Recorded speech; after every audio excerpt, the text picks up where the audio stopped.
औज़ुबिल्लाहिमिनश्शैतानिर्रजीम बिस्मिल्लाहिर्रहमानिर्रहीम। आज हमने आपको बताना है कि हमारे जो ये दो पाँव हैं, टांगों का हक़ क्या है, हक़ और रिजली, दोनों टांगों का हक़ क्या है, जो हमारा पाँव है इसका हक़ क्या है। इमाम ज़ैनुल आबिदीन अलैहिस्सलातु वस्सलाम फरमाते हैं कि पाँव का हक़ ये है कि जहाँ अल्लाह ने आपको रोका है वहाँ रुक जाए।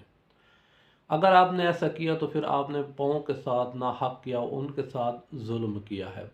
और मासूम इरशाद फरमाते हैं कि ये इन पाँव की वजह से हम पुलिस सिरात पर जब हम गुजर रहे होंगे या खड़े होंगे, अगर हमने इनके हक़ के साथ ज़्यादती की तो फिर हमारे पाँव वहाँ फिसल जाएंगे और हम सीधा जहन्नम में जाएंगे। ये इमाम ज़ैनुल आबिदीन अलैहिस्सलातु वस्सलाम फरमा रहे हैं। अगर हमने इनका हक़ अदा किया, हक़ क्या इनका, कि जहाँ अल्लाह ने आपको फरमाया है कि आप ये काम करें, आप वो काम करें, तो आपने इन पाँव का हक़ अदा किया है।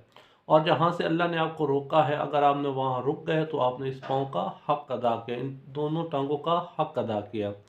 अगर आप वहाँ चले गए तो आपने इस हक़ के साथ जुल्म किया है, क्योंकि इन क़यामत वाले दिन ये हमारे पाँव भी हम इनके ये भी हमारी गवाही देंगे कि परवरदिगारा इसने इस काम के लिए चल कर गया था, परवरदिगारा ये इस जगह पर गया था। किस जगह पर गया था? अगर आपने शराब खोरी के लिए गया तो शराब के बारे में आपके पाँव गवाही देंगे।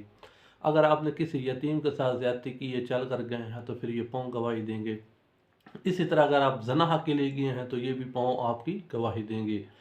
जो जो आपने गुनाह किया इन पाँव की वजह से चल कर गए हैं, तो ये पाँव आपकी गवाह बन जाएंगे। अल्लाह हमें इन पाँव का हक़ अदा करने की तौफ़ीक़ अता फ़रमाए। वस्सलामु अलैकुम व रहमतुल्लाहि